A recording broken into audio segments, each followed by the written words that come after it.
Assalamualaikum warahmatullahi wabarakatuh. Waalaikumsalam warahmatullahi wabarakatuh.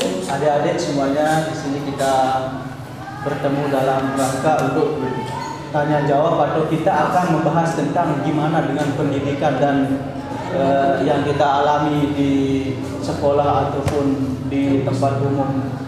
Oke. Dan untuk masing-masing teman-teman bisa dijelaskan bagaimana perkembangan atau penghambatan dan bagaimana untuk selanjutnya kita akan menjadi lebih baik dalam berpendidikan.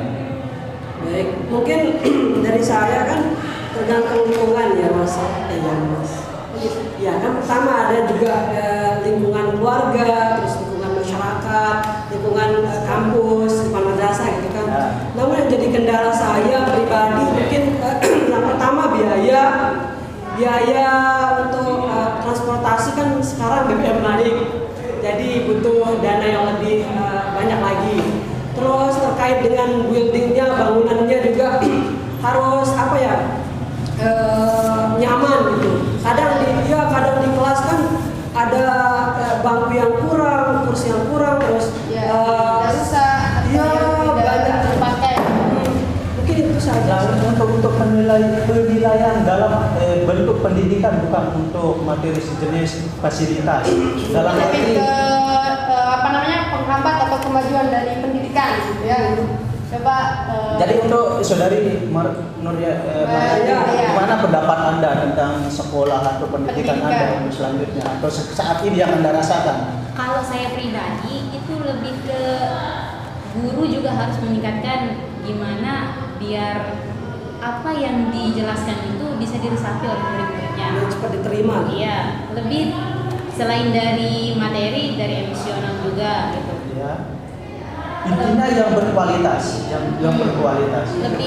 Lebih ditingkatkan lagi bagaimana sistem pengajarannya biar apa yang disampaikan itu bisa kena langsung, biar murid-muridnya itu bisa lebih tahu dan lebih paham apa yang dimaksudkan. Ya, bagus. Dan terus untuk saudari Nurdaya gimana? baik, teruntuk saya sendiri lebih ke semua objek gitu ya, untuk masalah pendidikan ini lebih ke diri sendiri atau semangat dari jiwa kita mencari ilmu atau menuntut ilmu ini. Bagaimana sih cara kita mengembangkan semangat kita atau potensi kita untuk berpendidikan? Kalau dari segi materi pengajaran, mungkin negara kita saat ini kan menggunakan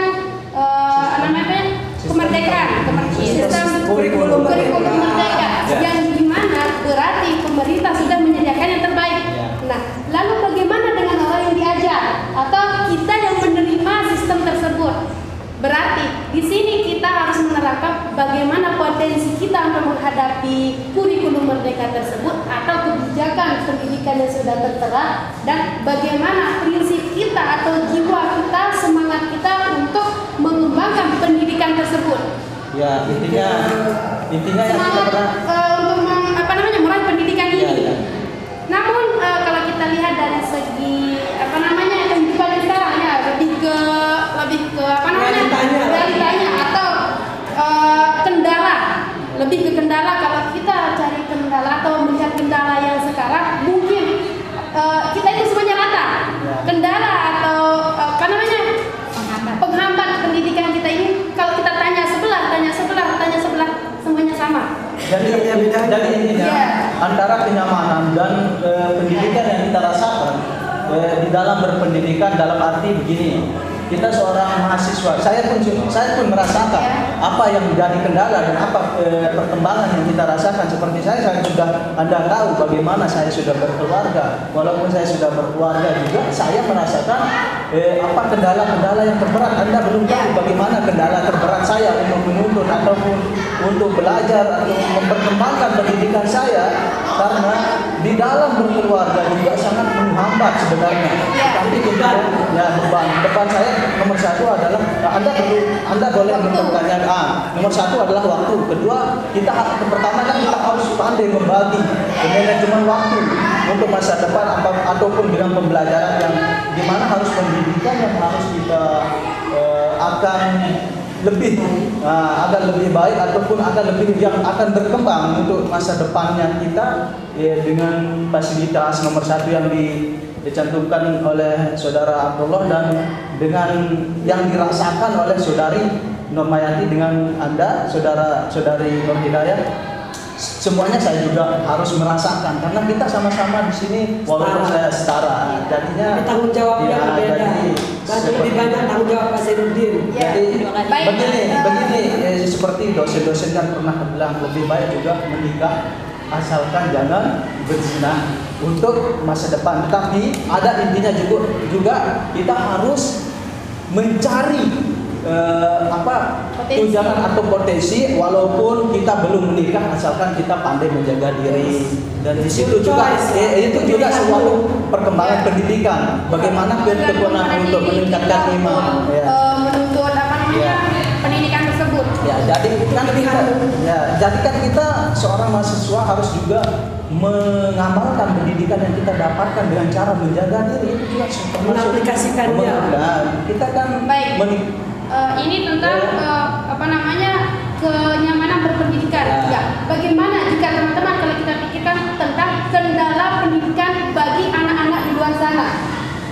Kan sekarang di negara kita ini menerapkan atau menggunakan kurikulum merdeka.